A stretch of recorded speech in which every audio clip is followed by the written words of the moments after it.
sorry for the late start, and those on Zoom, thank you. We'll probably have stragglers come in because of the rain, and I wanted to introduce Keira Quam, our very own TPWD Aquatic Education Training Specialist. Going to tie some flies for us tonight. Take it away, Keira. Perfect, thanks, Jen. I appreciate that. Good evening, everybody. Hey. It's hard to be here because this room is filled with some amazing fly tires. But I'm going to take you, I do education, so I'm going to take you through some of the things that I have learned. And I really wanted to attend this last month's fly tying with the deer hair to get some more tips. But I've been working with Diane Blair some because she's so good at deer hair, and just kind of learning a little bit more about some of the flies. One of my favorite flies is the lantelope, and it was developed by Jim Gray and Jeff Halter from the Austin area. And so I thought I would take you through that tonight and kind of grow what we learned last month from Bill and then go from there. So I'm using B10, this will be different, that's the back side. A B10 stinger hook. I haven't done this before. I see that now, Jan. Thanks. Laugh with me. That's okay. And so that's in the vise. And the first thing that I'm going to do is I'm going to make a foam head.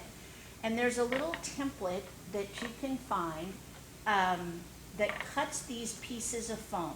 And on the back of the package, it will even tell you what size hook you're using and what size foam to use, etc.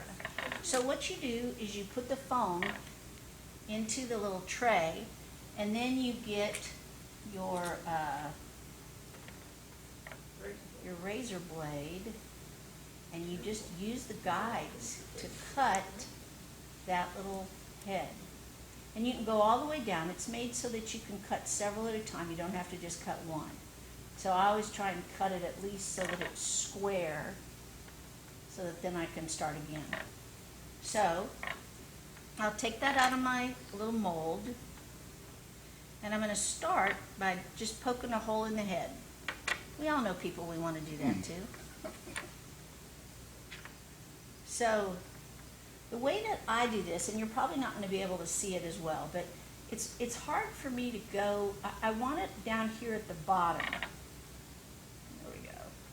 And so it's hard for me to go level, so I normally set it on the table, but I'll try and do it tonight where I'm just holding it in the air, because you want it to come out about the same height as that you go in, kind of low. And I'm just going to set that aside. Now I'm gonna put a little bit of Zap cement on there, on the hook, just to kind of get things. Oh, that was not good. Yeah, that'll glue that right in there. On my head, cement. Yeah, how do you get your hook out of the vise after that dries? Yeah, we'll see. That's the first time that's happened. And of course I didn't bring a tissue. And then I'm gonna take and I'm gonna wrap from back here. Thank you, Jan. Yeah. Let's see if we can get that to not stick in the vise. I think it'll be okay. That's a little secret for how to catch fish. You just glue it every time you throw it in the water. Don't even have to set the hook. And I'm going to just wrap flat wraps all the way up to the eye of the hook where they're connecting. And then when I get up there, I'm going to come back, but this time I'm going to make little ridges. And this will kind of help to hold all of the pieces of the deer hair. And I'm going to stop and I'm going to make a little bitty bump so that nothing can kind of really go beyond that. All right. So now we're going to start with our tail. And I'm going to get a section of deer hair. And one of the best ways to do this is just yeah, this will be an experience, is just to pull off some with a piece of your scissors. I pull off about what my hands will hold. So somebody else might be able to pull off a little bit more, but it's got to be held in your finger. And so it's important that you really can get a good hold on it. And then you cut it as close to the skin as you can. And then you're going to have that in your tray. And you're just going to take out all of the fluff. Use a comb and get all that stuff out, because it'll really lay better if you get all that out. And I'm going to put it in my deer hair stacker.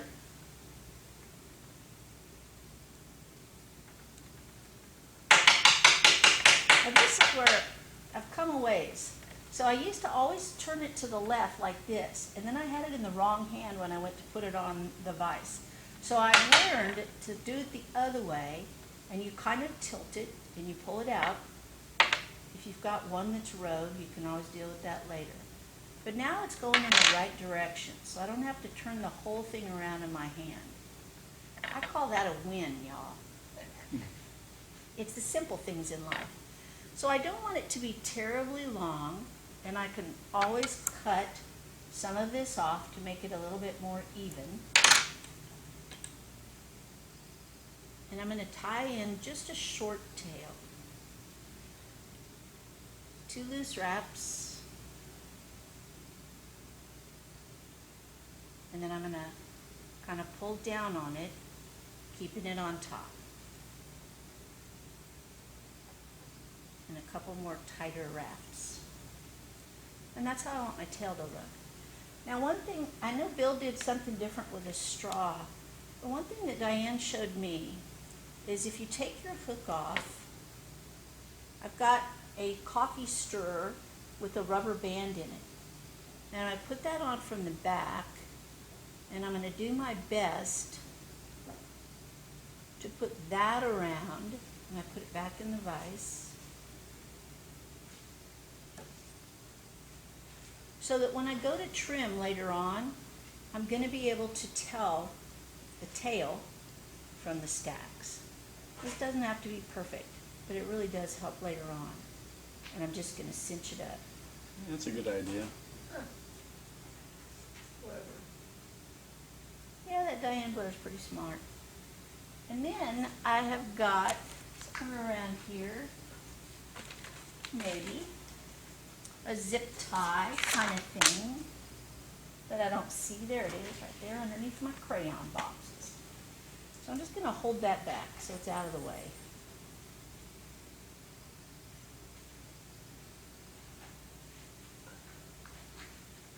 Okay, so now the hard part for me, especially with working with deer hair, is my hands are not that big, but I want it to be where I can keep holding it back, just like we did last week.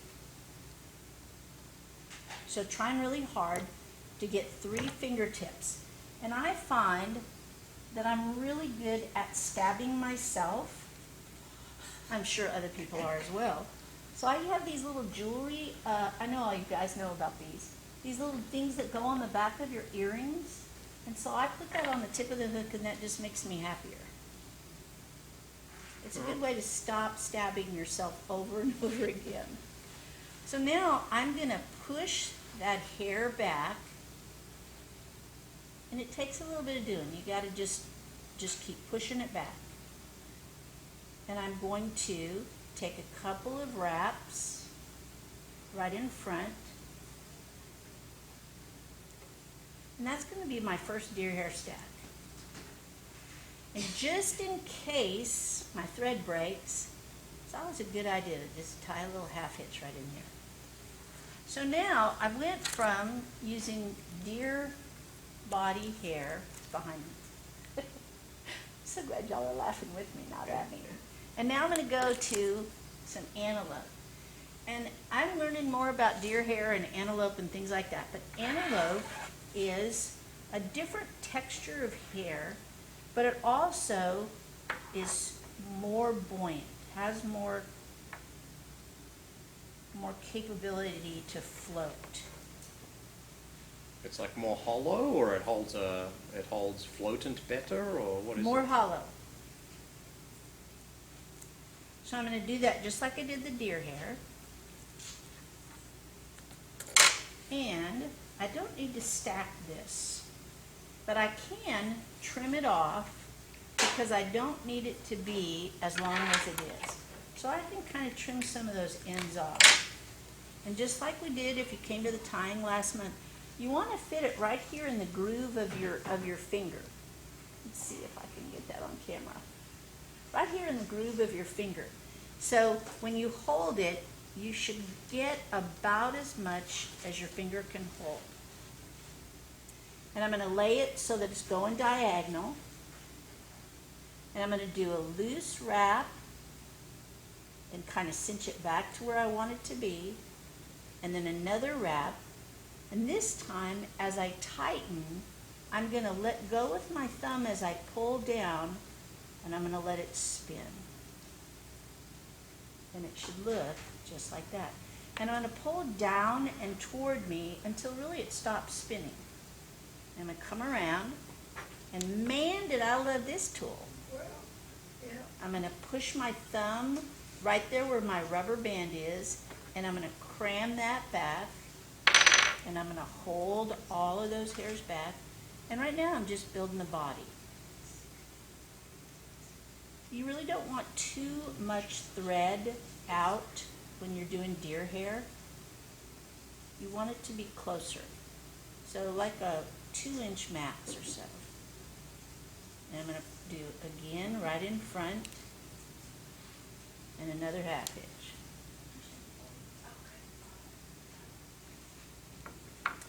And I'm going to do some more. I don't know why I set that all the way over there. Just a couple more until I get to about where that foam head will fit. And that's really the word, is that it fits. You're doing more deer hair or more antelope? Antelope. We're done with the deer hair. Okay. Now, Jeff Holter will say that sometimes he does this with only deer hair, but then Jim tells him he can't call it a lantelope because it doesn't have any antelope in it.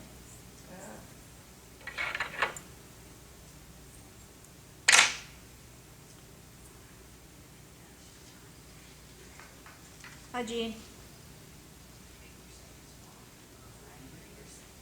I'm going to lay it sideways. Potentially dumb question, but do you Yep. only bother stacking for the tail? Use Only more for the than tail. rest? Because the rest, you're not going to be using the tips. Let go with your thumb and just let it spin till it stops. Pull it all back. Always make sure, even though you got a hump there, always make sure that you push your thumb. You can see where my thumb is right there against the rubber band. And I'm going to go once, twice in front, and another 1/2 inch. We've got about one more, and then we should have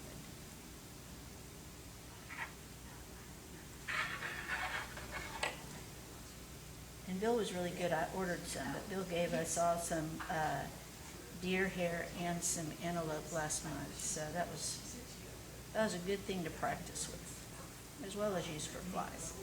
So lantelopes they're good on the lano for sure. Whenever there's a possibility that a topwater fly is going to work, this is the one that I'll use. I'll use this as a confidence fly, just to see. It's fun to have stuff come up in to the surface, as we all know. But these are really effective flies. Lano's a river then? Is that what it means? The Llano River is Okay. down in South Texas. That's right.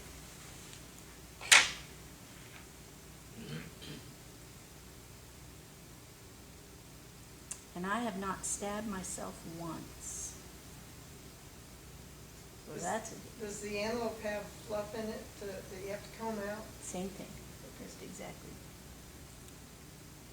Keira, so if you look at the length of the deer hair, are you putting it about in the middle when you're doing these spins, or more towards the tips or more towards the base? That's a great question, Jeff. I am making it so that it is in the middle, so that as I place it on the hook, I'm just putting it in the middle.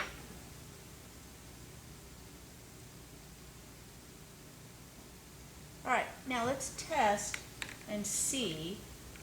What I want it to be is just so that it's right here where the head is. And you can see that's just about right. So I'm going to go forward, and I'm going to create a little bit more thread base just to give the foam something to hold on to. And then I'm going to go ahead and tie off.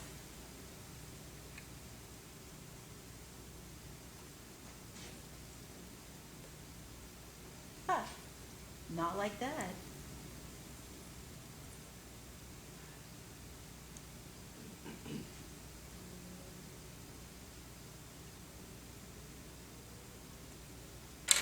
Get all those hairs out there that I tucked in. Sometimes a finger half inch is just the better choice. And I'm going to cut my thread off. And then I'm going to use some glue, not like before, just a small amount this time. Is that a different glue? Yeah, this is super glue. And I'm going to cram the head of my lantelope right on there.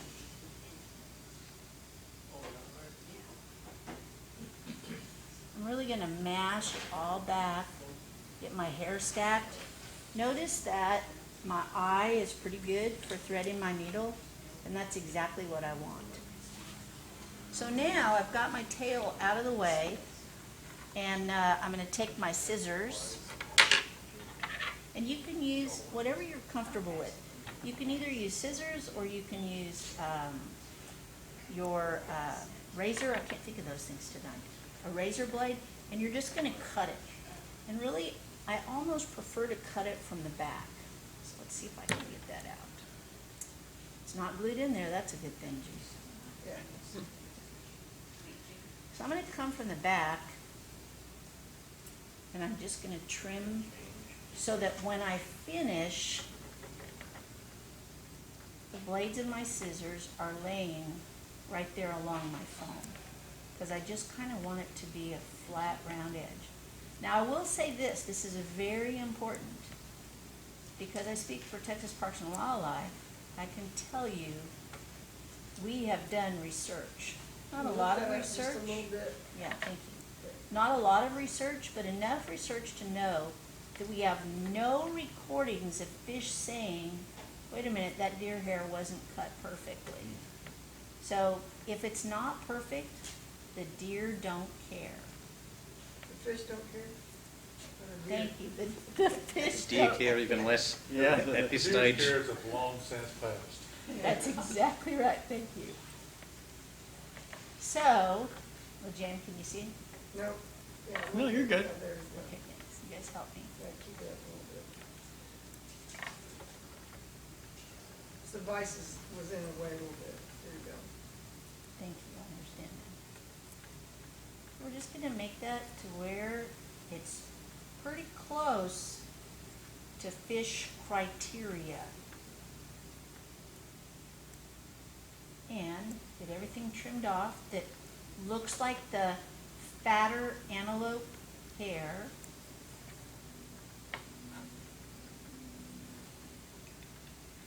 There's a couple right in there.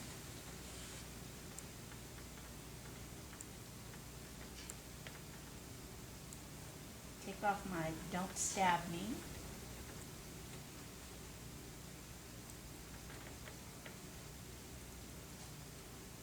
We're almost there. Pull out our, I've got a couple right here that are sticking out. Again, there are no recordings of fish saying that's not quite right. So even though you might want it to be perfect, you do want it to try and be smooth with your foam so that it'll go through the water a little bit better. But it is a popper. It's going to float on top. I've made these a small size, and I think they're a little bit too small. I don't think they float as well. But by making them with the antelope, that's a little bit better. So then you can go and you can stick on some eyes That's cool. and cover that so that they don't come off. Keira, do you use floatant on this fly? No, between the foam and the deer hair, it does not, I'm having a hard time getting these eyes out. It does not seem to need floatant in my experience, Jeff. Have you ever used just marker to make the eyes? Or- You can, but normally they put on these self-sticking eyes. Kind that have cellophane that stick to your skin. Especially when you got zapper gap on your fingers. Especially when you got zap gap on your fingers, that's right. There we go. Keep that eye. One on one side, one on the other side. And you can cover that with glue. I won't do that right now because I've already got a problem with glue. So do you put UV cement over the eyes? You can, yeah. Or glue around it. And I'll do that in a little bit. So I'm gonna do that on the other fly too. So that is a lantelope. There he is right there. Really, a really fun fly to fish. Comes in different sizes. This is a pretty good size. I've had bass, I've had sunfish, lots of different fish will bite a lantelope. It's just a really effective fly. It does practice your deer hair as well. So, any questions about that? Can we pass that fly around? Absolutely. What size was it? This is a size 6. This is a size 6. All right. What thread did you use? I missed that part. I did a little research on what threads to use when you're doing deer hair. Because I remember we talked about that last month. And it said nylon threads that will flatten and then you can also spin them so that they become more of a cord are really the best ones to use. You want something where the deer hair is going to slide as it spins. Okay. Good question, Lejan. Anybody else? Well, what is that one? Can you hold This it? is, yes. This is, there we go. Okay, let's see. This is a uni and it's a 210. Okay, thanks. And I just use white. Doesn't matter, you can't see it Yeah. at all. All right, for the next fly, this is one that Susan Underwood and I were talking, and she is loving Estes Park. And she said that they were just killing it on these no-see-em flies. Now this is a size 14. This is a super, super simple fly to tie. And they say basically any dry fly hook will work. You don't have to use a certain size. This is probably kind of big, but I was a little bit worried that you might not be able to see it. So I wanted to get something that was a little bit big. Probably more like an 18 or a 20 would be a better idea. And I'm going to use olive thread, and I'm going to start, just do a thread base. And I kind of want to build a little bit of a body up, so I'm going to go down, and then I'm going to come back up. And I want these to be touching wraps. And then I'm going to come back to about maybe a quarter of the way back. And I'm going to take a piece of hackle. And it doesn't need to be a big piece. I'm going to use grizzly. It doesn't really make a huge amount of difference, but you can certainly tie them with some different hackle and see if there's one that the fish are using. I almost brought a mop fly, because when we were down in the Brazos with CFR this week, that was the only fly that caught, was a chartreuse mop fly. So if y'all are going to the Brazos, be sure you got one of those. But I knew you'd laugh at me if I brought a mop fly to tie. That's okay. You gotta have friends that will laugh at you. So I'm just gonna take off the fluff of this, and I'm gonna cut it kind of short. And just the way that you prepare a feather and pull back the fibers so that it kind of sticks out a little bit.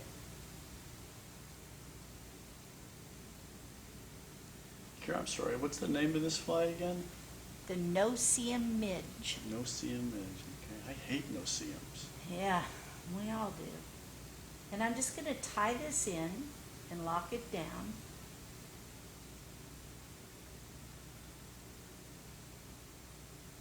And then I'm going to move my thread up to the front. And I'm not a big proponent of hackle pliers, but if you like them, then more power to you. I'm just going to wrap this forward about 4 or 5 wraps. And just create a pretty good little collar a ways back. Notice I'm not all the way up to the eye. I'll do one more. And then I'm just going to tie that off and capture it from behind.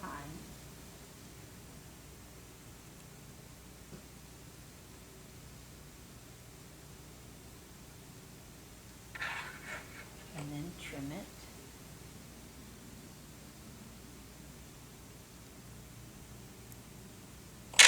And then, so this is something I had not seen before. You're going to take, and I think it's best to wet your fingers. Spit works well. And it's a little bit hard to see this part, but what I'm doing is I'm pulling all of those Yeah, hackle tilt your fibers. Say it Get again? your heads in the way. Thank you. Much better. Thank you. I'm pulling all of those hackle fibers up, and I'm just going to lob my thread over in the back and in the front. And I'm going to kind of do a figure 8 thing. And all I'm going to do really is create a parachute at the top.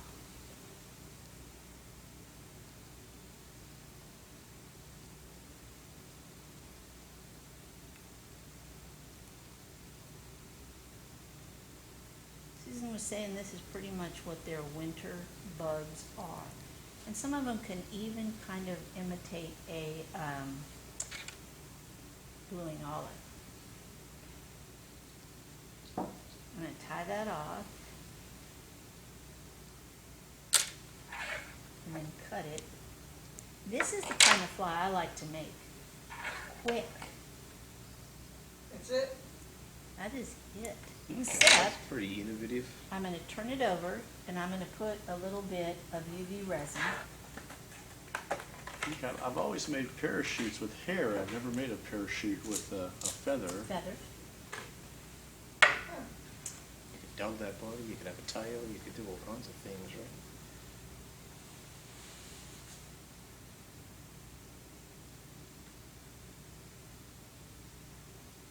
Spread it around. Seems to be heavy with the glue today. And we learned another time, and I can't remember if it was Bill or somebody else, that when you're drying these, if you focus on it consistently, you're really baking the outer shell. Maybe Charlie said that. Charlie. Yeah, that was his idea. But if you kind of flash it, you give it a little bit more chance to harden. And so this is just a no-see-em fly. And it's just underwater. It's a midge fly. And if you'll give me back that other one, No, that one's long gone. I will put the eyes back on that one. So you tied it in a 14. Would you tie it in 16 or I 18? tied 16 or 18. I just didn't know how visible that would be. Is that the antelope? Thank you. So that one was fast. But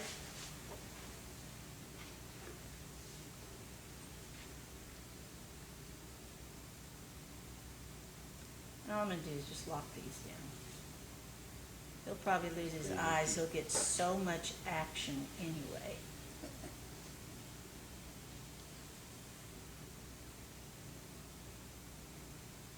You ever caught trout on the antelope?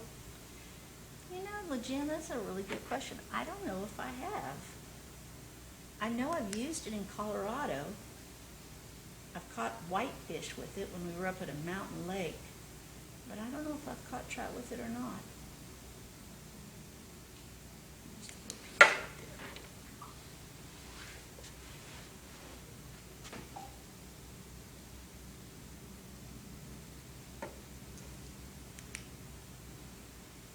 Has anybody here ever fished with a antelope? Yeah. It's been a long time, I've been so long I can't remember. I fished the Lano. But not with a antelope. I don't go to, I really pretty much don't go fishing unless I've got one of these in my box. And if nothing else is working, or if I just want to try it first.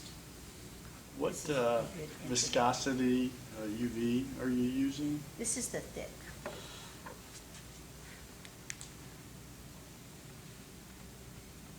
I guess I'm making it totally out of the camera, sorry. I just lined that eye with UV. Just another piece right there.